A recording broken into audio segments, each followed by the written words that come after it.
ఉత్తరాంధ్ర సుజల స్రవంతి పూర్తి చేసుకుని పోలవరం ద్వారా గోదావరి నీళ్లు మనం తెచ్చుకోగలిగితే ప్రతి ఎకరాకు నీళ్లు ఇచ్చే అవకాశం వస్తుంది.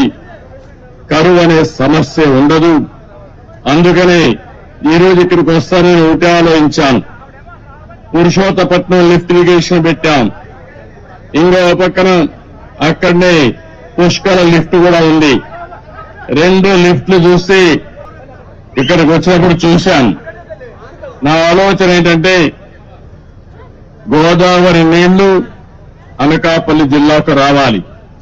గోదావరి నీళ్లు వస్తున్నాయి కానీ విశాఖపట్నం పూర్తిగా తాగేదానికి కానీ పొలాలకు కానీ నీళ్లు ఇచ్చే పరిస్థితి రావాలి.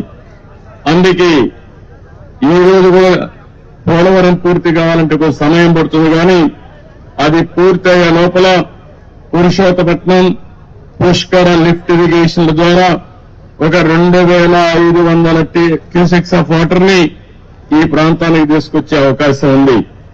అందుకే దీనికి ప్రాధాన్యత ఇస్తాం.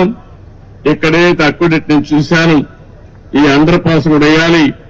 ఈ 2 కూడా వార్ ఫుటింగ్ మీద ఈ రోజే టెండర్లు పిలిచి పూర్తి చేసే బాధ్యత ఇంజనీర్లకు అప్పచెపుతున్నానని చెప్పి కూడా నేను మీకు తెలియజేస్తున్నాను. కాలయాపన లేదు, ఇమ్మీడియట్ గా చేయాలి. అదే మరిగా వచ్చిన డబ్బులు అక్కడక్కడ అరాకొరా ఖర్చు పెడితే పనులు పూర్తి కావాలంటే చాలా సమయం పడుతుంది. అందుకని ఒక 800 కోట్ల రూపాయలు ఖర్చు అవుతుంది 93 కిలోమీటర్స్ వరకు పూర్తి చేసుకుంటే. దీనివల్ల దగ్గర 1,00,000 ఎకరాలకు ఈ అనకాపల్లిలో నీళ్లు ఇచ్చే అవకాశం వస్తుంది. ఇప్పుడే ప్రారంభించమంటున్నా.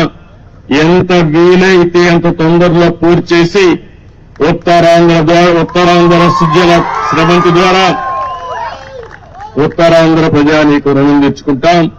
అది పూర్తి చేసిన తర్వాత ఫర్దర్ గా ముందుకు తీసుకుపోతాం.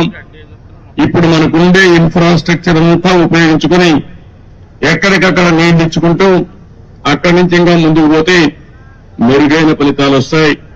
ఈ రోజు నేను అన్ని చూశాను, క్షేత్రస్థాయిలో ఇన్స్పెక్షన్ చేశాను. రేపు ఆ అధికారులందరూ కూడా యాక్షన్ ప్లాన్ తయారు చేయమంటున్నా. యాక్షన్ ప్లాన్ తయారు చేసిన తర్వాత ఏమేమి చేయాలో దాని ప్రకారం చేస్తామని చెప్పి కూడా నేను మీకు తెలియజేస్తున్నా. ఈ ప్రాజెక్టు పూర్తయితే 214 కిలోమీటర్లకు పూర్తి చేయాలి. మన ఈస్ట్ గోదావరికి విశాఖపట్నానికి త్రాగునీరు సాగునీరు 2 వస్తాయి. దగ్గర 4 లక్షల ఎకరాలకు సాగునీరు ఇచ్చే అవకాశం ఉంది.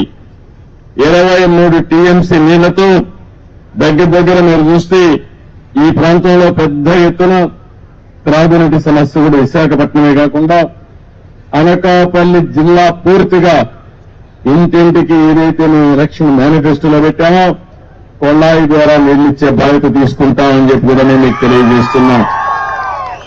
ఇవన్నీ కూడా చేయడం కోసం ఈరోజు నేను ఒకటే చెప్పాను, దీన్ని మనం పూర్తి చేయాల్సిన అవసరం ఉంది. ఇప్పుడే నేను చెప్పిన ఫిగర్స్ లో కూడా మన వాళ్ళు చెప్పింది 800 కోట్ల రూపాయలు ఖర్చు పెడితే 93వ కిలోమీటర్ వరకు 2,20,000 ఎకరాలకు నీళ్లు ఇస్తాం, సాగునీరు ఇస్తాం. 2,20,000 ఎకరాలకు ఈ జిల్లాలో నీళ్లు ఇవ్వగలిగితే నా జన్మ సార్థకమైనట్టు అవుతుంది. అది కూడా మొదటి విడతలు ఫేజ్ 1. అక్కడి నుంచి ఫేజ్ 2కు తీసుకెళ్తాం. ఈ ఉత్తరాంధ్ర సుజల స్రవంతి వంశధార వరకు వెళ్తుంది.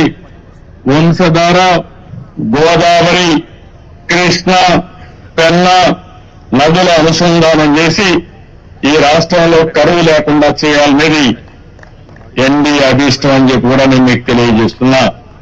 ఇక్కడే షుగర్ ఫ్యాక్టరీ విషయం కూడా చెప్పారు, వాళ్ళకు కూడా హామీ ఇస్తున్నాం. 3 షుగర్ ఫ్యాక్టరీలు ఉన్నాయి. ఆ 3 షుగర్ ఫ్యాక్టరీలు కూడా పడకేసే పరిస్థితికి వచ్చింది.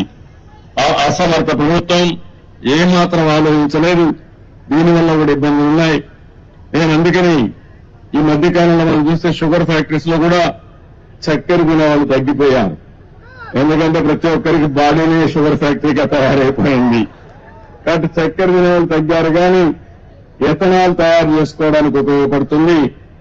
ఇది సస్టైనబిలిటీ ఉండాలి, రైతులకు న్యాయం జరగాలి. రైతుల భాగస్వామ్యంతోనే పనిచేయాలి. అందుకని ఇక్కడే పార్లమెంట్ మెంబర్ రమేష్ ని, అదే మరి వనిత గారిని ఇద్దరిని చెప్తున్నా, ఇక్కడే ఎమ్మెల్యేస్ కూర్చొని వర్కౌట్ చేయండి. రైతులకు న్యాయం చేయడం ఎన్డీఏ ప్రభుత్వం యొక్క మొదటి కర్తవ్యం, అది చేస్తాం. అదే సమయంలో ప్రతి ఒక్కసారి మీరు మా షుగర్ ఫ్యాక్టరీ పోయింది, రైతులు అన్యాయం అయ్యాం, ఉద్యోగస్తుల జీతాల్లో చెప్పే పరిస్థితి లేకుండా శాశ్వతంగా ఈ సమస్యకు పరిష్కారం చేయాలనుకుంటున్నాం. అది చేసి చూపిస్తానని కూడా నేను మీకు తెలియజేసుకుంటూ, ఈ వీడియో నచ్చితే లైక్ చేయండి, షేర్ చేయండి. మరింత సమాచారం కొరకు మా ఛానల్ను సబ్స్క్రైబ్ చేయండి.